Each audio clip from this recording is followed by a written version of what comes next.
ಶರದ್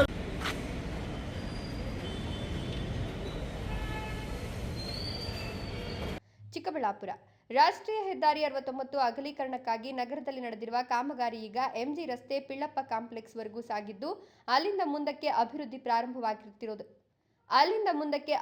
ಪ್ರಾರಂಭವಾಗ್ತಿರೋದಕ್ಕೆ ನಗರಸಭಾ ಬಸ್ ನಿಲ್ದಾಣದ ಸುತ್ತಮುತ್ತ ಇರುವ ಬೀದಿ ಬದಿ ಅಂಗಡಿಗಳನ್ನು ಇಂದು ಖಾಲಿ ಮಾಡಿಸಿದ್ರು. ಜೆಸಿಬಿ ಘರ್ಜಿಸಿದ ರಭಸಕ್ಕೆ ಹೂವು ಹಣ್ಣಿನ ಅಂಗಡಿ ಮಾಲೀಕರು ಇದ್ದಕ್ಕಿದ್ದಂತೆ ಖಾಲಿ ಮಾಡಿಸಿದ್ದಕ್ಕೆ ನಗರಸಭಾ ಅಧಿಕಾರಿಗಳ ವಿರುದ್ಧ ಕಿಡಿಕಾರಿದ್ರು. ರಾಷ್ಟ್ರೀಯ ಹೆದ್ದಾರಿ ಅಗಲೀಕರಣ ಕಾಮಗಾರಿಯತ್ತ ವೇಗವಾಗಿಯೂ ನಡೆಯದೆ ಇತ್ತ ಆಮೆಗತಿಯೂ ಅಲ್ಲದೆ ಕಾಮಗಾರಿ ನಡೀತಾ ಇದೆ. ಯಾವಾಗಲೂ ನಗರ ವ್ಯಾಪ್ತಿ ಕಾಮಗಾರಿ ಮುಗಿಬೇಕಾಗಿದ್ದು ಅದು ಇದು ಕುಂಟು ನೆಪ ಹೇಳ್ಕೊಂಡು ಹೇಗೋ ಈಗ ಕೆಬಿ ಪಿಳ್ಳಪ್ಪ ಕಾಂಪ್ಲೆಕ್ಸ್ ವರೆಗೂ ಕಾಮಗಾರಿ ಮುಗಿಸಿದ್ದಾರೆ. ಈಗ ನಗರಸಭಾ ಬಸ್ ನಿಲ್ದಾಣ ವ್ಯಾಪ್ತಿಯಲ್ಲಿ ಕಾಮಗಾರಿ ಪ್ರಾರಂಭಿಸಬೇಕಾಗಿರೋದ್ರಿಂದ ಇಂದು ನಗರಸಭಾ ಪೌರಾಯುಕ್ತರು ಬೀದಿ ಬದಿ ಅಂಗಡಿಗಳನ್ನು ತೆರವುಗೊಳಿಸಿದ್ರು. ರಸ್ತೆ ಬದಿ ಇಟ್ಕೊಂಡಿದ್ದ ಹೂವು ಹಣ್ಣಿನ ವ್ಯಾಪಾರಿಗಳನ್ನ ಇದ್ದಕ್ಕಿದ್ದಂತೆ ಖಾಲಿ ಮಾಡಿಸಿದ್ದಕ್ಕೆ ಬೀದಿ ಬದಿ ವ್ಯಾಪಾರಿಗಳಿಗೆ ತೊಂದರೆ ಉಂಟಾಗಿತ್ತು. ಒಂದು ದಿನ ಮೊದಲೇ ಹೇಳಿದ್ರೆ ಇವತ್ತು ಹೂವು ಹಣ್ಣುಗಳನ್ನೇ ಮಾರುಕಟ್ಟೆಗೆ ತರ್ತಿರ್ಲಿಲ್ಲ. ಅದಕ್ಕೆ ಹಾಕಿದ ಬಂಡವಾಳವೂ ಬಂದಿಲ್ಲ. ಹೂವುಗಳನ್ನ 2 ದಿನದ ಮೇಲೆ ಸ್ಟಾಕ್ ಇಡೋಕೆ ಆಗಲ್ಲ. ಹಣ್ಣುಗಳು ಅಷ್ಟೇ, 1 ವಾರದ ಮೇಲೆ ಮಾರಾಟಕ್ಕೂ ಪ್ರಯೋಜನವಾಗಲ್ಲ. ಹಾಗಾಗಿ ನಾವು ಹಾಕಿದ ಬಂಡವಾಳವೂ ವಾಪಸ್ ಬಂದಿಲ್ಲ ಅಂತ ಅಧಿಕಾರಿಗಳ ವಿರುದ್ಧ ಶಾಪ ಹಾಕ್ತಿದ್ರು. ಬೀದಿ ಬದಿ ವ್ಯಾಪಾರಿಗಳ ಸಂಘದ ಅಧ್ಯಕ್ಷ ಅಸ್ಲಂ ಪಾಷಾ ಮಾತನಾಡಿ, ಅಂಗಡಿ ಖಾಲಿ ಮಾಡುವ 1 ದಿನ ಮೊದಲು ಮಾಹಿತಿ ನೀಡಬೇಕಿತ್ತು. ಈಗ ಏಕಾಏಕಿ ತೆರವುಗೊಳಿಸಿದ್ದರಿಂದ ಸಾವಿರಾರು ರೂಪಾಯಿ ಬಂಡವಾಳ ನಷ್ಟಕ್ಕೆ ಕಾರಣರಾಗಿದ್ದಾರೆ. ರಸ್ತೆ ಅಗಲೀಕರಣ ನೆಪದಲ್ಲಿ ಎಷ್ಟು ದಿನ ಕಾಯಬೇಕೋ ಗೊತ್ತಿಲ್ಲ. ನಮ್ಮ ಬೀದಿ ಬದಿ ವ್ಯಾಪಾರಿಗಳಿಗೆ ಪರ್ಯಾಯ ಸ್ಥಳವನ್ನಾದರೂ ತೋರಿಸಲಿ, ಇಲ್ಲವಾದ್ರೆ ನಮ್ಮ ವ್ಯಾಪಾರಗಳು ಅಷ್ಟು ದಿನಗಳ ಕಾಲ ಸಂಪಾದನೆ ಇಲ್ಲದೆ ಹೊಟ್ಟೆ ಮೇಲೆ ತಣ್ಣೀರ್ ಬಟ್ಟೆ ಹಾಕೊಂಡು ಬದುಕಬೇಕಾ ಅಂತ ಪ್ರಶ್ನಿಸಿದ್ರು.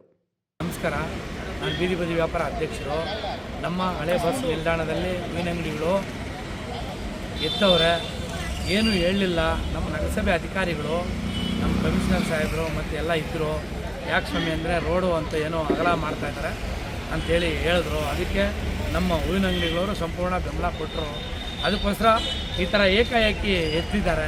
ನಮಗೆ ಪರ್ಯಾಯ ವ್ಯವಸ್ಥೆ ಮಾಡಿಕೊಡ್ಬೇಕು. ಯಾಕಂದರೆ 30-40 ವರ್ಷದಿಂದ ಇಲ್ಲಿದ್ದೀವಿ. ನಮ್ಮ ಜನಪ್ರಿಯ ಶಾಸಕರು, ನಮ್ಮ ಪ್ರದೀಪ್ ಮುನ್ಸಿಪಲ್ ಸಾಹೇಬರು, ನಮ್ಮ ಕ್ಷೇತ್ರದ ಶಾಸಕರು ನಮಗೆ ಶೆಡ್ಡುಗಳು ಕಟ್ಕೊಡ್ತೀನಿ ಅಂತ ಹೇಳಿದ್ದಾರೆ. ಪಾಪ ಅವರು ದಯವಿಟ್ಟು ನಮ್ಮ ಕಡೆ ಗಮನ ಹರಿಸಿ ಈ ಹಳೆ ಬಸ್ ನಿಲ್ದಾಣದಲ್ಲಿ ಶೆಡ್ಡುಗಳು ಕಟ್ಕೊಡ್ಬೇಕಂತೇಳಿ ಈ ಸಂದರ್ಭದಲ್ಲಿ ಮನವಿ ಮಾಡ್ಕೊತಾ ಇದ್ದೀನಿ. ನಮಗೆ ಮೊದಲು ಪರ್ಯಾಯ ವ್ಯವಸ್ಥೆ ಇವರಿಗೆಲ್ಲ ಮಾಡಿಕೊಡ್ಬೇಕಂತೇಳಿ ತಮ್ಮಲ್ಲಿ ವಿನಂತಿ. ಸಮಯ ಬರೀ ನಷ್ಟ ಏನು ಅಂದರೆ ಇವತ್ತು ಹೂವು ಏನು ಅಲ್ಲಿ ಕಟ್ಟಕ್ಕೆ ಹಾಕಿದ್ದಾರೆ ಮತ್ತು ಮಾರಕ್ಕೆ ಹಾಕಿದ್ದಾರೆ, ಅದು ಮಾತ್ರ ಇವತ್ತು ನಷ್ಟ ಆಗಿದೆ. ಯಾಕಂದರೆ ನೆನ್ನೆ ಹೇಳಿದರೆ 2 ದಿನ ಮುಂಚೆ ಹೇಳಿದರೆ ಅವ್ರು ಹೂವು ಹಾಕ್ತಾ ಇರಲಿಲ್ಲ, ಅದು ನಷ್ಟ ಆಗಿದೆ ಸರ್. ಸಮಯ ಯಾರು ಕೂಡ ಮಾಡಬಾರ್ದು. ಮೊದಲೇ ನಮಗೆ ಇಂಟಿಮೇಷನ್ ಕೊಟ್ಟು ಮಾಡಬೇಕು. ಅದಕ್ಕೆ ನಮ್ಮ ಅಧಿಕಾರಿಗಳು, ನಗರಸಭೆ ಅಧಿಕಾರಿಗಳು ನಮಗೆ ಮುಂದಿನ ಒಂದು ಪರ್ಯಾಯ ವ್ಯವಸ್ಥೆ ಕೂಡಲೇ ನಮಗೆ ಮಾಡಿಕೊಡ್ಬೇಕಂತೇಳಿ ವಿನಂತಿಸ್ಕೊಳ್ತೀವಿ. ಮಾಡಿಕೊಳ್ಳಿಲ್ಲ ಅಂದರೆ ನಾವು ವಿಷಯ ಸೇವಿಸ್ಬೇಕು,